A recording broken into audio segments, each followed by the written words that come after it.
Bonjour à tous, je m'appelle Roman Christ et bienvenue sur ma chaîne YouTube. Aujourd'hui, on va parler d'un sujet qui est très important, c'est l'esclavage du péché.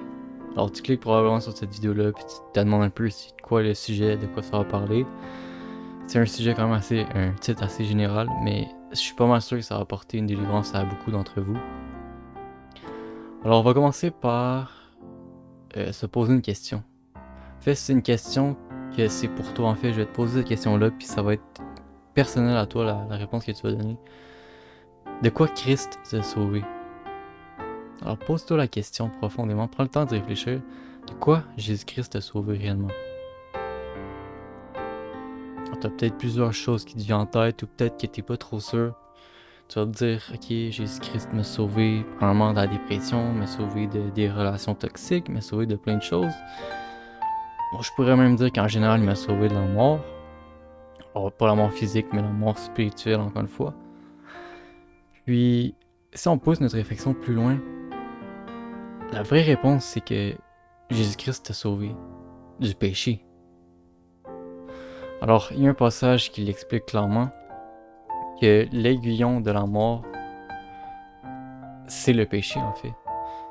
Dans 1 Corinthiens 15, 56, l'aiguillon de la mort, c'est le péché, et la puissance du péché, c'est la loi. Alors vraiment, c'est sans la loi, la mort peut pas exister parce que c'est à cause de la transgression de la loi que la mort vient. Puis la mort, c'est la séparation de Dieu. Alors toute personne qui n'a pas une relation personnelle avec Dieu est mort spirituellement. Alors on a tendance à associer la mort avec la mort physique, parce que le monde l'a vraiment visualisé comme ça. Mais la mort physique est venue quand on a décidé de se séparer de Dieu, puis commencer à faire un peu nos propres choses. Bon, ça va être compliqué, mais tout ça pour dire que c'est la loi qui amène la mort à travers la transgression, à travers le péché. Puis, être esclave du péché, en fait, techniquement, quand t'es sauvé, t'es plus esclave du péché. Romains 10,4 va dire ceci, car Christ est la fin de la loi, pour la justification de tous ceux qui croient. Alors j'aime moins le passage en français, j'aime mieux en anglais, ça a plus de puissance. For Christ is the end of the law for righteousness to everyone that believes. C'est vraiment ça, c'est Jésus-Christ a mis fin à la loi pour la justification en fait. Alors t'as plus besoin de courir après la loi ou de te soucier de la loi pour être justifié. Parce que comme on dit, un cadeau, si tu dois travailler pour le cadeau, tu dois faire quelque chose pour le cadeau, par définition c'est plus un cadeau. Mais c'est ça la grâce en fait. Puis ce qui est important à savoir, c'est que quand t'es sauvé, tu n'as plus, comment dire, t'es libéré du péché, tu peux plus pécher. Si tu continues à pécher, c'est impossible en fait parce que t'es plus sous la loi. N'empêche qu'on doit encore respecter la loi. Tu dois pas respecter la loi, tu vas la respecter. Parce qu'il y a un passage qui est un très bon passage ici dans la Bible, c'est 2 Corinthiens 5, 17. Si quelqu'un est en Christ, il est une nouvelle créature. Les choses anciennes sont passées, voici toutes choses sont devenues nouvelles. Alors tu as la pensée de Christ maintenant, tu vois le monde différemment, tout change, ta vision, tu as des nouvelles lunettes sur le monde. Puis nécessairement, tu vas plus vivre comme avant, tu vas carrément avoir une nouvelle façon d'agir, d'être aussi. Parce qu'il est une nouvelle créature. Alors carrément, quand tu as le Saint-Esprit, tu peux plus être comme avant en fait. Puis c'est vraiment ça. Maintenant, comme je dis, tu dois plus respecter la loi, tu vas la respecter. Est-ce que vous comprenez ce que je veux dire? Tu dois plus le faire, c'est juste que ça va être naturel. Dieu va t'amener, Dieu va te châtir par amour pour que tu respectes la loi pour ton bien-être en fait. Alors c'est le processus de sanctification qui va se faire à travers ton âme, que le Seigneur va entreprendre lui-même. Alors oui, il faut que tu coopères à la sanctification, mais c'est plus quelque chose que tu dois faire, c'est quelque chose que tu vas faire. Je sais pas si c'est clair, j'espère que oui. Maintenant, dans Matthieu 5,17, ne croyez pas que je suis venu pour abolir la loi ou les prophètes. Je suis venu non pour abolir, mais pour accomplir. Alors c'est quand le Seigneur met les standards.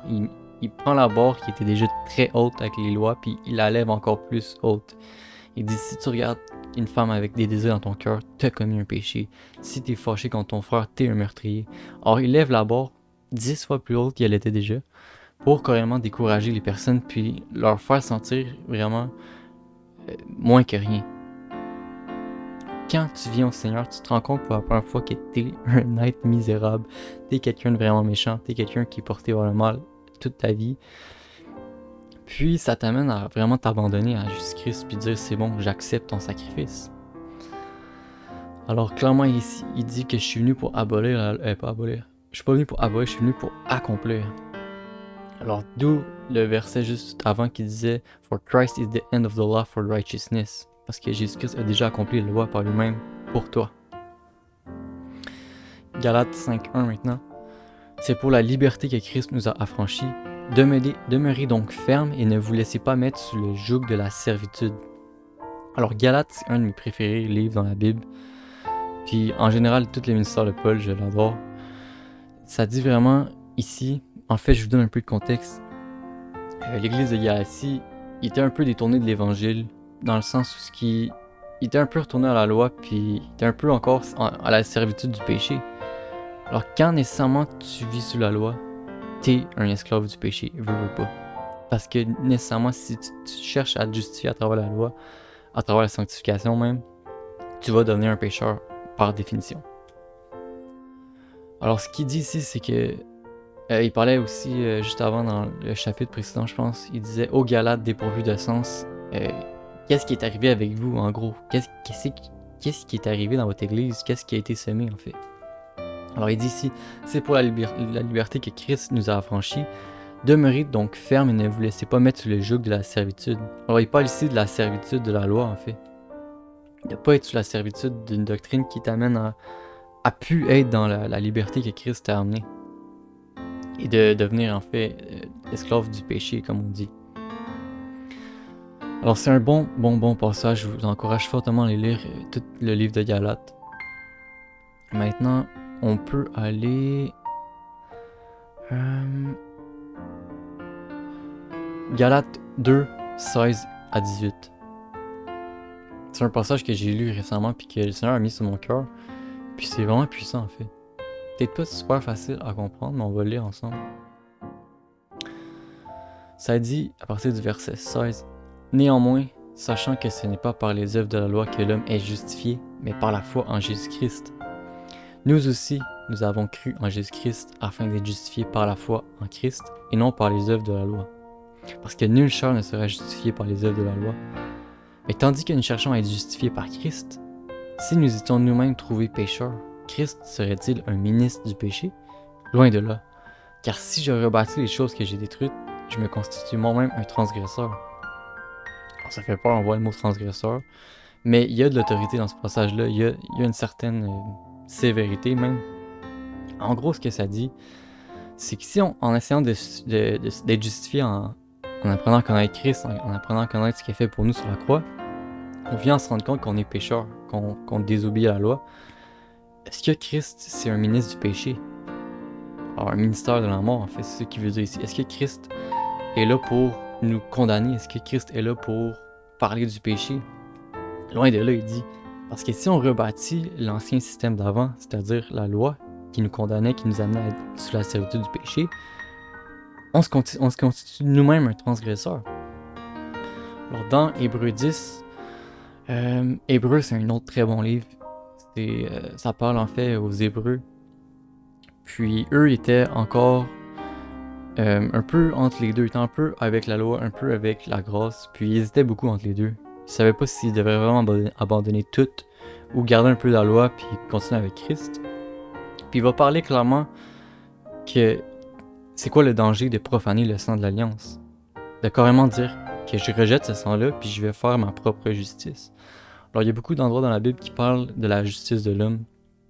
Comment l'homme essaie de justifier nous-mêmes, on essaie tout le temps de faire notre propre justice, de nous dire « Ok, j'ai fait ça hier, aujourd'hui ça va pardonner ça. Ah, aujourd'hui j'ai pas envie de faire ça, mais je sais que demain je vais faire une bonne œuvre. » On essaie de justifier nous-mêmes. Mais c'est très dangereux de faire ça parce que au final c'est la justice de Dieu qui va être appliquée. Puis la justice de Dieu, comme j'ai fait dans ma vidéo précédente, la souveraine justice, c'est le sang de Jésus-Christ qui pardonne tes péchés, nul autre que ça. Alors c'est vraiment ça dans Galates 2, c'est un bon passage que j'aime ici. Ça dit « Car si je rebâtis les choses que j'ai détruites, je me constitue moi-même un transgresseur. » C'est vraiment ça en fait, on peut pas retourner au péché, on peut pas retourner à cette ancienne façon de faire. Parce qu'on a été affranchi, on est libre. Maintenant, un autre bon passage, c'est dans Hébreux 10.1, qui va vraiment éclaircir pour certaines personnes, j'espère. Hébreux 10.1. En effet, la loi qui possède une nombre des biens à venir, et non l'exacte représentation des choses, ne peut jamais, par les mêmes sacrifices qu'on offre perpétuellement chaque année, amener les assistants à la perfection. Autrement, n'aurait-on pas cessé de les offrir, parce que ceux qui rendent ce culte, étant une fois purifiés, n'auraient plus aucune conscience de leurs péchés. Mais le souvenir des péchés est renouvelé chaque année par ces sacrifices, car il est impossible que le sang des taureaux et des boucs ôte le péché. C'est très puissant. Ce qu'il dit en gros, c'est que avant, dans l'Ancien Testament, dans l'Ancienne Alliance, on faisait des sacrifices d'animaux pour pardonner nos péchés. Puis quand tu faisais ton sacrifice, quand tu voyais le sang versé, tu savais que ce sang était versé là pour tes péchés, ça t'amenait la paix dans ton cœur. Dieu enlevait ce péché-là qui était sur ton âme, s'en va. Tu as la paix dans ton cœur, tu vis paisiblement. Mais si ces sacrifices-là étaient si bons, pourquoi on avait tout le temps la conscience du péché qui revenait? Pourquoi on avait tout le temps besoin de faire de nouveaux sacrifices? Mais maintenant, ça m'amène à te poser cette question-là. De quoi Christ t'a sauvé, en fait? Est-ce que tu as encore la conscience des péchés? Est-ce que tu as encore ce fardeau-là sur ton âme? Est-ce que tu as encore ce tourment-là, on pourrait même dire, de tout le temps vivre sur le bout des orteils? Parce que si tu as encore la conscience des péchés, de quoi Christ t'a sauvé?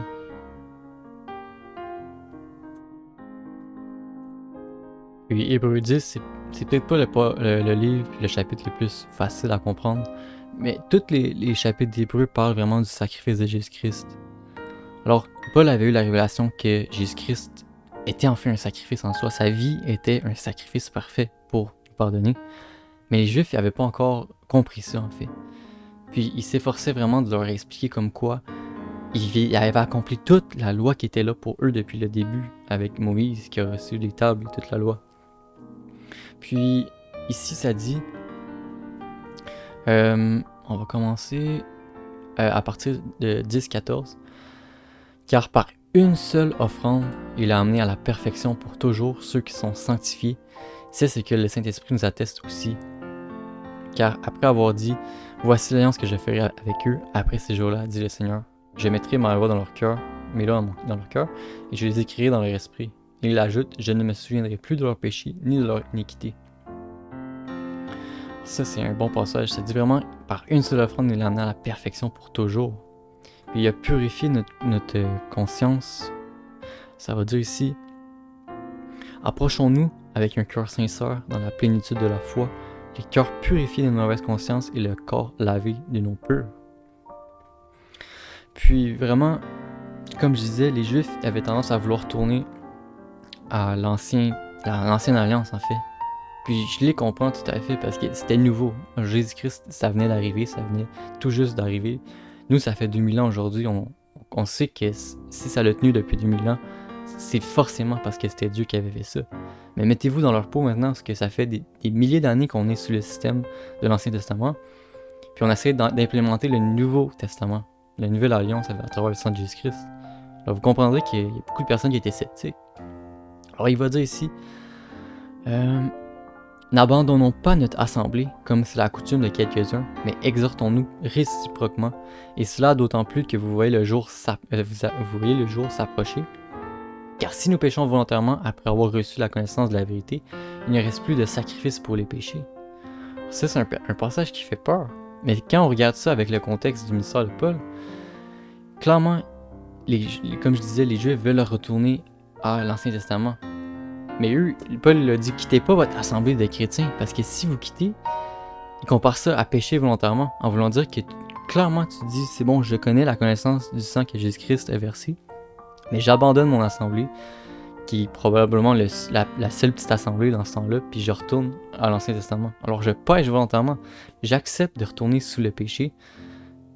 Puis clairement, il a dit, il n'y aura plus d'autres sacrifices pour vos péchés. Clairement, si tu n'acceptes pas Jésus-Christ, c'est une fois pour tout. Alors j'espère que ça a pu délivrer certaines personnes. Puis je vous encourage fortement à aller voir la vidéo que j'ai faite sur le sang de Jésus-Christ, qui est la souveraine justice en fait. Puis vraiment, de comprendre qu'il n'y a rien que tu puisses faire qui va te sauver, sauf mettre ta foi dans le sang que Jésus-Christ a versé pour toi. Parce que c'est seulement le sang qui fait le pardon des péchés. On va aller chercher le passage dans Lévitique. Dans Lévitique 17:11, « Car l'âme de la chair dans le sang, je voulais le donner sur l'autel, afin qu'il servît d'expiation pour vos âmes, car c'est par l'âme que le sang fait l'expiation. » J'aime pas cette version en français, mais dans la King James Bible, ça dit « For the life of the flesh is in the blood, and I have given it to you upon the altar to make an atonement for your souls, for it is the blood that maketh an atonement for the soul. » Alors clairement, il dit ici que c'est le sang qui fait le pardon pour ton âme, qui pardonne ton âme des péchés, en fait, qui te libère. Puis ça, c'est un concept hyper important qu'on essaie beaucoup de mettre de côté. On dirait que, je sais pas pourquoi, mais on essaie de mettre le sang de Jésus-Christ de côté, puis juste mettre sa mort en avant. Mais pourtant, si les gens comprennent pas vraiment que c'est le sang qui pardonne leurs péchés, ils vont tout le temps avoir cette pensée-là, cette conscience-là du péché qui va dire « Ok, non, je dois continuer à faire quelque chose, c'est sûr que je dois continuer à me forcer à faire telle chose, la sanctification, à faire ci pour avoir la justification. » Alors que clairement, la justification, c'est un statut que tu peux pas gagner par toi-même, tu peux juste l'accepter. Pourtant, il y a beaucoup de personnes qui n'arrivent pas à accepter la justification. Alors c'est de là que beaucoup de personnes peuvent être sous la servitude du péché, dans le sens où ils ont tout le temps la conscience du péché dans leur âme qui les tourmente constamment, parce qu'ils n'ont pas accepté le sacrifice de Jésus-Christ totalement. C'est là que je disais dans l'autre vidéo d'avant, dans Romains 3:25, dans la King James Bible, on va droit au but. « Whom God had set forth to be a propitiation through faith in his blood, to declare his righteousness for the remission of sins that are past, through the forbearance of God. » Alors clairement, ça y va droit au but, ça dit « Tu places ta foi dans son sang. » Pas seulement ce qu'il a fait, mais le sang qui a été versé à travers ce qu'il a fait. Alors c'est clairement là que tu vas avoir la libération dans ton âme. C'est clairement là que tu vas dire « Ok, c'est vrai. » C'est vraiment le sang, c'est ça qui est écrit dans l'Ancien Testament, c'est ça qui a toujours été à travers les sacrifices, c'est le sang qui va pardonner mes péchés. Alors je suis plus sous la servitude du péché, tu as la conviction dans ton cœur, tu es complètement libéré. Maintenant, ça va t'amener à vivre avec une telle paix, tu vas vouloir obéir à Dieu encore plus, tu vas vouloir le servir davantage parce que tu es carrément libéré de la servitude du péché. Alors, j'espère que ça t'a béni, j'espère que ça a pu te libérer. Puis, continue dans ta marche avec le Seigneur, sois pas sous la servitude du péché. Continue à obéir à la loi de Dieu, bien sûr, mais c'est plus quelque chose que tu dois faire, mais c'est quelque chose que tu vas faire. Alors, j'espère que c'est clair, j'espère que ça te bénit. Je te souhaite tout ce qu'il y a de mieux et bon restant de semaine à toi, sois béni et amen.